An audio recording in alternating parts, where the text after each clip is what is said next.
We're now 105 days away from Election Day. As you slept, we learned that Kamala Harris secured the backing of a majority of the delegates needed to clinch the Democratic nomination. If that holds, she would become the Democratic nominee for president after the roll call is taken next month. Now, Vice President Harris, she campaigns in Wisconsin today, making her first official campaign stop yesterday at her new campaign headquarters, which is not too far from where President Biden is recovering from COVID. CBS News Philadelphia's Josh Sanders uncovering the heart behind the headline, joining us live from Rehoboth Beach, Delaware. Josh, good morning to you.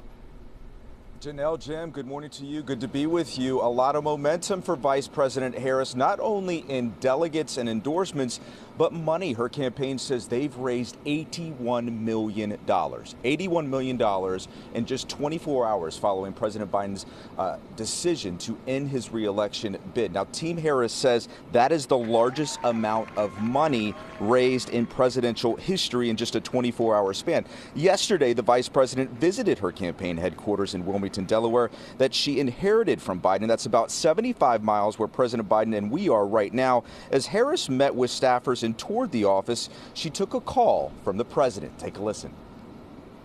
And so I want to say hello to Kamala. She can hear me. I know she's going to be speaking shortly. And I want to say to the team, embrace her. She's the best. I want to call today to thank everybody in this effort. I know yesterday's news was surprising and it's hard for you to hear, but it was the right thing to do. A special call, a special moment between those two. As the president prepares to leave Rehoboth, he is expected to address the nation sometime this week. Jim, Janelle. Josh Sanders live in Rehoboth Beach. Thank you, Josh. And as we wait for Democrats to finalize their ticket, Fox News sat down with the two men at the top of the Republican race. Our Ross DeMattei live here in studio with that part of the story. Ross, good morning. Good morning to you, Janelle. Yeah, this is the first time that former President Trump and his vice presidential pick, JD Vance, have sat down together for an interview since the Republican ticket was announced last week.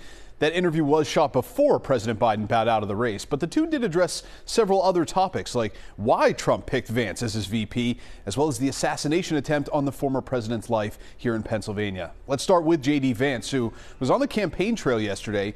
He spoke at two different rallies, one in his hometown of Middletown, Ohio, and another in Virginia. And that's where he addressed the news about Biden bowing out and endorsing Kamala Harris. Vance criticized the Democratic Party, accusing its leadership of choosing the nominee themselves rather than appealing to voters.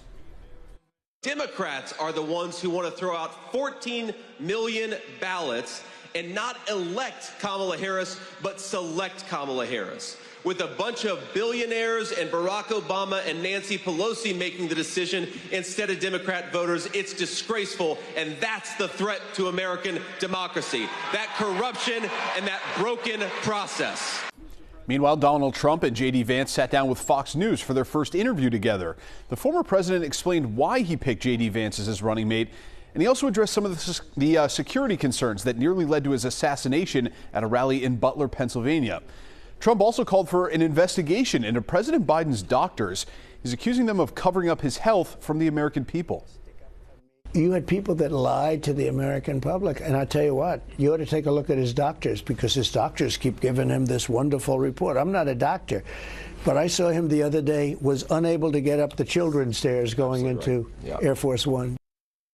And former President Trump's expected to talk more about that major shakeup atop the Democratic ticket when he hosts a rally tomorrow night in Charlotte, North Carolina. Jim and Janelle, send it back to you. All right, Ross DeMattei with that for us. Thank you, Ross.